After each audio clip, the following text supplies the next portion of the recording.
It's Corona time. COVID-19, COVID-19, COVID-19, COVID-19, COVID-19, COVID-19, COVID-19, COVID-19.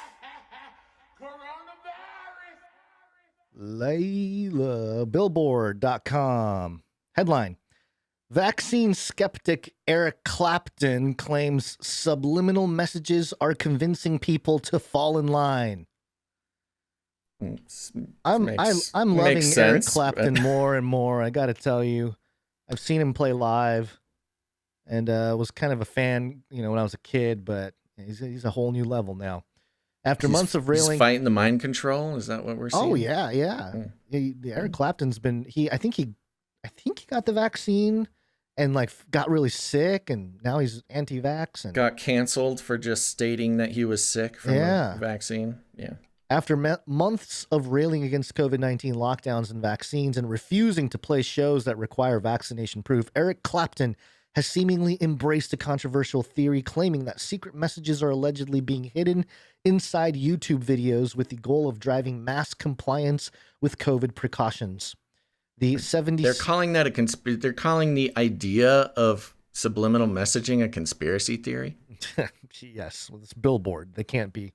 They are the biggest, perhaps, purveyors of subliminal messages. They are the peak when it comes to distributing the mind control. Okay. The 76-year-old rock icon pointed to the theory as an explanation for his divisive views on the global pandemic that has killed more than 5.6 million people worldwide. Quote, "I thought, what's going on here? I didn't get the memo. Whatever the memo was, it hadn't reached me," Clapton told YouTube channel The Real Music Observer about why he decided to team up with his old friend, the fellow lockdown opponent Van Morrison, for the anti-lockdown screed Stand and Deliver, as well as releasing his own similar take, This Has Gotta Stop. I like that Van Morrison is making anti-lockdown, anti-vaccine music. I don't know if you've listened to any of it, Basil. A lot of these guys are now, it seems. These 70s, 60s, and 70s rockers are all like, hey, wait a minute, man. This is what we fought against. Yeah, totally. Clapton told the YouTube channel's host that he then realized that he had, in fact, gotten the memo in the form of a controversial theory espoused by clinical psychology professor Matthias Desmet, who has been promoting the idea that we are all suffering from a mass psychosis when it comes to COVID-19. The theory proposes that messages encouraging people to get vaccinated against COVID-19 and to take other precautions are part of a shadowy attempt to hypnotize the masses to fall in line. Interesting how they're referring to Desmet and not to Malone. Yeah, just straight to the source here. Yeah, so a little, just some background if anybody didn't know. Of course, there's the Joe Rogan, Robert Malone thing where they talked about mass formation, and that got it trending and got it into the mainstream. But this Desmet fella, he is the guy who originally has been talking about this for, well, I don't know, close to a year, probably, maybe more. Maybe more, yeah. It mentions Joe Rogan here. The theory, which has been widely debunked by MedPageToday.com, apparently, gained steam in December 2021 on the popular Joe Rogan Experience podcast, which has frequently been the source of incorrect and medically dubious information about the pandemic, according to CNBC. I love calling Joe Rogan a source because, of course, he interviews other people. Like, he interviews people who talk about this stuff, both pro and against the vaccine. So I wouldn't say he's the source of these ideas. Certainly a channel where the most people are receiving the information. But, everything anybody talks about on Joe Rogan, they've been talking about for 2 years on their own channels. Right. So I don't know. I don't know why I needed to pick that out, but there you go. Well, yeah. Clapton has claimed that he suffered from severe nerve damage to his fingers as a result of taking the AstraZeneca vaccine and was so sick he could not play his guitar for months. Quote, "My career had almost gone anyway. At the point where I spoke up, it had been almost 18 months since I had kind of been forcibly retired," he told Real Music Observer. Quote, "And I joined forces with Van. I got the tip that Van was standing up to the measures, and I thought, why isn't anybody else doing this? and we go back. I've known him since we were kids, and I contacted him. I said, what do you think? What's going on? And he says, I'm just objecting, really, but it seems like we're not even allowed to do that, and nobody else is doing it. And I said, you're kidding, nobody else? Clapton said he was surprised and mystified when nobody wanted to hear his anti-lockdown songs, which just challenged him even more. Quote, I'm cut from the cloth where if you tell me I can't do something, I really want to know why I can't do it. And it seems like I'd had a wall built around me, but I thought, I'm going to do this, he said, adding that he did cut some of Morrison's lyrics, quote, just to pacify those that I really didn't want to hurt or scare. Regardless, he said some of his family and friends were scared.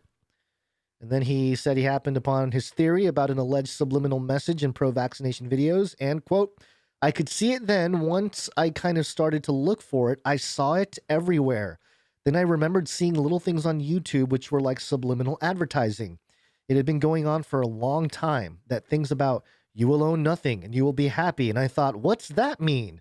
Said Clapton. It sounds like he's been watching some Great Reset videos by some folks.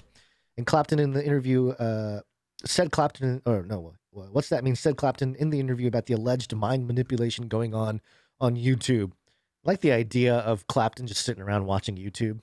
You know, like when I was a kid, it was like, he must play his guitar all day, every day to be so amazing. But he's like, now he's just sitting there watching. Celebrities, they're just like us, going down hours-long YouTube rabbit holes. Real Music, here comes the ad hominem. Real Music Observer has frequently referred to people who support vaccines as complete morons and hive mind. And recent videos contain titles such as Meatloaf Possible Cause of Death Being Used Against People Who Love Freedom. And Pink Floyd legend Nick Mason cancels all his 2022 shows due to the Thingdemic. Ooh, the Thingdemic. I like that. It's a good one there, Real Music Observer. And bit by bit, I put a rough kind of jigsaw puzzle together, and that made me even more resolute. And so I went on from that to looking at the news stuff that was coming out in England and the UK. We have BBC, and it used to be an impartial commentary on world affairs and state affairs, and suddenly it was completely one-way traffic about following orders and obedience. Clapton continued in the interview titled Eric Clapton versus the Hive Mind. Last paragraph. Those fears about hidden messages, he said, are part of what motivated him to work on the songs. Quote, then these guys that were in power really started to tick me off. And everybody, he said, I have a tool, I have a calling, and I can make use of that. So I set about it and started writing. There you go. They're trying to make Clapton sound like a nutball here. Like just, oh, he's crazy. He thinks there's subliminal messages in music. Yeah. Right.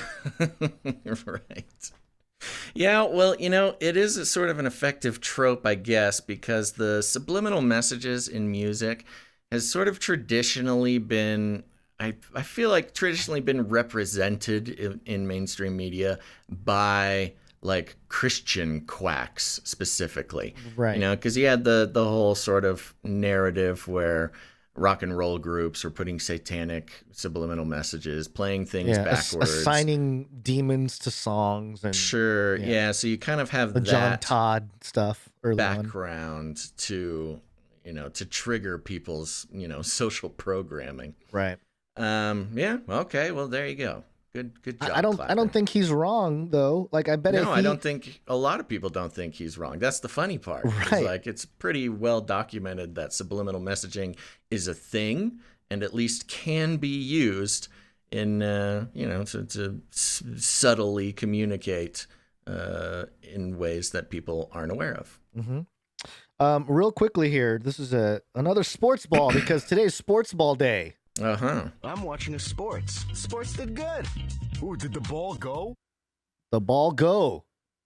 According to the Spokesman review from Spokane, Washington, John Stockton's defiance of COVID mask mandate forces Gonzaga to suspend NBA Hall of Famers basketball season tickets. And I don't know if you know who John Stockton is. Basil, do you know who John Stockton is? Yeah. No? Okay. You are I don't want to dox you, but you're over 6 feet tall, yes? Mm-hmm. You're taller guy. Yeah. John Stockton is listed at 6'1", although he's probably right about 6 feet, maybe even less. And he is one of the best players to ever play basketball. To give you an idea, Basil, he has the most assists in NBA history. Okay. Yeah. Do you know what an assist is? What a team player. Yeah. He passes the ball for someone to score. And then he also has the most steals in NBA history, topping people like Michael Jordan. So, he's a legend. He's a basketball legend. Okay. But apparently, because he's like no on the mask mandate, Gonzaga had to take away his season passes. This is as much of a cancel culture type of thing as there can be for a Hall of Fame basketball player for not wearing a mask. Seriously, people, you need to get over it. Gonzaga should be ashamed of yourselves, Bulldogs. Okay, I'm done. There's my sports ball. Well, there you go. Thank you for the sports ball. Let's get back to some COVID stuff. It is still COVID stuff. It is still. No, you're right. Here we go. But here's some more COVID stuff, Gonz, which was actually harder to find any information about than I was expecting. So in cases like that, what we're going to do is take it straight from infamous United States government propaganda outlet Voice of America. And this is from voanews.com. The headline, thousands march in Washington against mask and vaccine mandates. So there's the big, the big defeat the mandates rally yesterday. And let's see what you would never know, because it's not a whole lot out there about it. But let's see what the official propaganda says.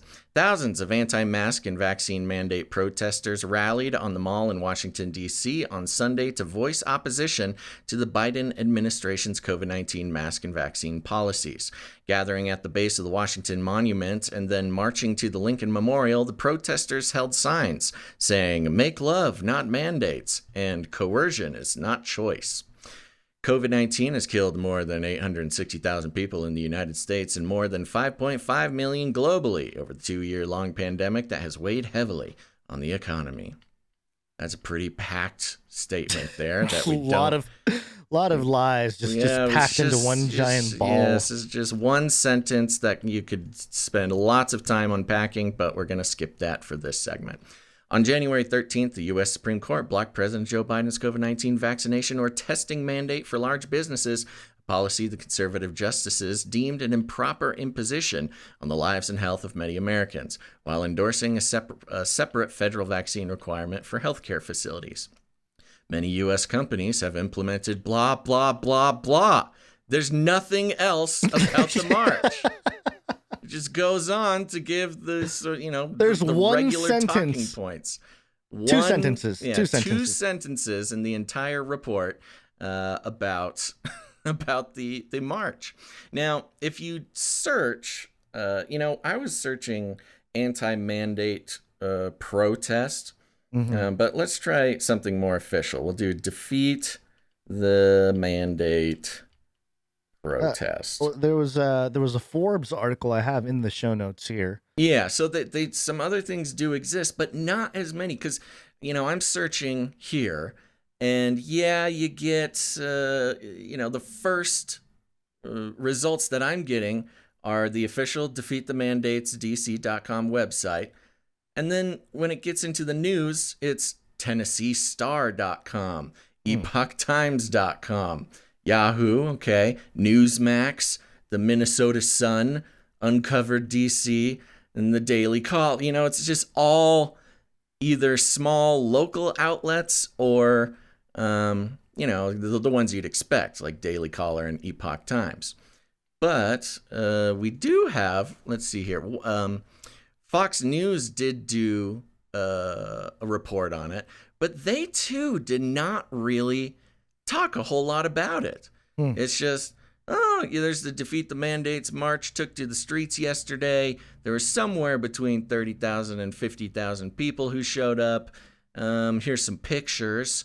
And that's pretty much it. There was some speakers. You had the Robert Kennedy, you had Robert Malone. And they don't like the mandates. So that happened. Moving on. I'm looking at some pictures from this Forbes article titled Anti-Vaccine Mandate Protest, RFK Jr., Proud Boys, and Holocaust Imagery. Oh, making it sound really there scary. It is. Okay. That's what we were looking for. But there's lots of pictures here, and there's some pictures of like the Washington Monument, and there are a lot of people. And it doesn't say, I don't think it says how many people were there. It just starts off because it's one of those key facts articles. It's not like a written article. It's more like, just here are some bullet points. Mm-hmm. And the first point is organizers hoped as many as 20,000 people would march Sunday for the Defeat the Madness rally or mandates rally, according to a permit from the National Park Service seen by the Washington Post. Okay. They expected as many as 20,000. Yeah. How many were there? Yeah, How come they don't give the number? It's like that is weird. funny. Yeah, that's funny. I mean, what we're seeing here is trying to do a bit of a media blackout about the, to sum it all up. It's a poo-poo. It happened, but it's not that big of a deal. Yeah, you don't want to give it too much credence. I mean, NPR had an article about it on the 18th, which is very funny. It's like, oh, these evil protesters are coming, and if you own a restaurant, close it down. Don't let these protesters in, blah, blah, blah. This is a threat to the Washington, D.C. community, stuff like that. But yeah, what we're more or less seeing is a complete blackout of real reporting on the event. And I find this fascinating. Well, not surprising, but also fascinating, because one thing, I was listening to the Dark Horse podcast, which You're is so hip. I'm just trying to keep up with what conversations are going on. What is their name? Oh my gosh, I forgot the guy's name. Glenn? No. It's kind of like Epstein. It's not Epstein. No, it's the brothers. No, that's not the Dark Horse podcast. The Dark Horse podcast is oh please, chat. Oh my gosh, people are going crazy right now that I can't. Brett Weinstein. Yeah, kind of like Epstein. Kind of, yeah, okay. So Brett Weinstein Isn't he a brother? Doesn't he have a brother? I don't know, but stop. Brett Weinstein and Heather Hanging is his wife. Okay. And they're, scientists, and they've been speaking out a lot against mandates and just how crazy everything is. And he was, or claims to be, on sort of the inside of the planning, some of the planning for this protest, or at least on the sort of in the inner circle of the know.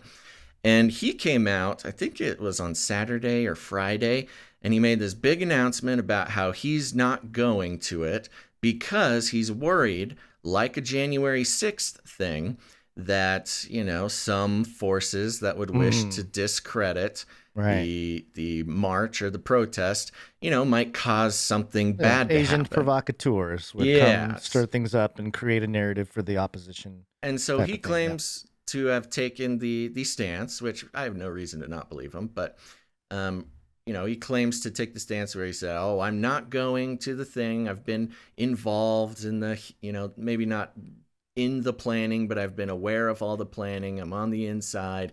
I was really looking forward to go, but I'm not going to go because if something squirrely does happen, then they're going to do what they did with January 6th, which is try to make a case that it was the plan all along for this to turn violent, for, whatever, for vandalism or riots or something bad to happen. Right. That was the plan all along. And he said, I'm not going to participate. I'm going to stay on the outside so that when these things happen, I can, tell the story. Yeah. No, he specifically was saying, I want to tell the story of if things start coming out about planning or whatever, that he can say, no, I was there for the planning. I was there the whole time. I can tell you exactly what it was. This bad thing that happened was not part of the plan, and et cetera, et cetera. Which is why I think it's kind of fascinating. I think the reason we're not hearing anything in the mainstream is because nothing bad happened. Yeah. We hear everything went according to plan. It was a nice, peaceful protest. A bunch of people, 30,000 people or more came out, showed up, made their voices heard. And so because it was, a good example of what a protest should be, the mainstream media is not interested. If they can't call the protesters, evil, crazy domestic terrorists, anti-vaccine quacks, then why even cover it, Right. The mainstream wishes that something had gone horribly wrong, and we'd all hear about it. It would be the main topic of news for a couple of weeks, how the evil, anti-mandate protesters burned down something or other. Well, they the Daily Beast had their little attempt at something like this. This is back at the beginning of January. Maybe it was a little bit too early. Maybe it was in preparation for January 6th. But the Daily Beast had a headline: "Anti-vax leader traveling country with guns, flamethrowers, and fake badge in quest to arrest Dem governors." Cool. Yeah. When was this? Who was this? January what is the 1st. story? It's January 1st. Flamethrowers. Fun. Anti-COVID-19 vaccine police organization leader Christopher Kay, who has proudly claimed he would soon arrest Democrat Louisiana Governor John Bel Edwards over vaccine mandates, has set off on a cross-country road trip with a fake badge and high-capacity firearms. In a series of Telegram messages posted over the past week, he has visited countless state offices and harassed officials over vaccines, masks, and mandates. In a phone conversation with the Daily Beast this week, Key stated he has been traveling the country serving, quote unquote, they put it in quotes, serving people with packets of information he believes supports his conspiracy theory that COVID-19 vaccines are bioweapons. But it's not only firearms Key has shown off. He also appears to have access to a flamethrower. All those bioweapons that we have that are not vaccines, they all need to be lined up and they need to be exterminated, he said in a video posted in mid-December while brandishing a flamethrower. On Saturday night, when he asked about the guns and if he intends to bring them along when conducting the planned arrests, Key told the Daily Beast he is, quote, "never about violence. I will do it," the citizen arrest, "lawfully, and the sheriffs will be with me," he added. And there's a video of him shooting the flamethrower. That's hilarious. What we're gonna do with this right here, guys? Okay, but this was back on January 1st, right? Yeah. That's pretty funny. I'm waiting for him to make, be the guy, the fall guy at this march, this protest. He'd be the perfect guy to set up. Is like, oh, look at he brought his torch flamethrower out and burned down half the trees over by the monument. Yeah, well, the mainstream media sure would love that. There was a slideshow from Reuters of the march. Oh. And they specifically chose like the least impressive pictures. The close-up shots so you can't see close-up shots, the weird framing where you'll get like the back end of a crowd, but then it's just like they're shooting empty space behind them. Right. Specifically making it look small. And there's just like pictures. One of them was a guy standing kind of like out in a bush, in like a gardened area or something on a cell phone. And it's in the Reuters like slideshow of the protest. And it was just a guy in an American flag hat holding an American flag standing by a bush on his phone. And they literally just titled it, "Protester Uses Phone Behind a Bush." It's like, Reuters, what in the world are you doing? Look at these dangerous people on their phones next to a bush. Look how lame this protest was. Here's a guy using a phone by a bush. They're probably trying to get the atheists to make fun of the religious people who think that God spoke through a burning bush. That certainly is a deep dive into what they might be trying to do. I think on the surface, they're just like, yeah, look, it's lame. This guy was bored, so he went behind a bush and called his mom. Why would you even something. Publish that? Exactly. Why would you? You would do it as a way of technically reporting on a piece of news without making it interesting whatsoever, so nobody shares it or looks at it or anything. So yeah, there you go. I mean, this is one of the ways that the mainstream corporate news will report without reporting on things they don't want people seeing or thinking about. All right. So I would be interested in hearing. I mean, I don't think there is much more to hear about the march. The march is they successfully marched. 30,000 to 50,000 people showed up. There were some speakers. There was no violence. It was peaceful, and sort of disappointingly to the corporate news. And there you go. It was great. Yep. But this news blackout is certainly not what they were hoping for. Yeah. Well, not surprising whatsoever. But let's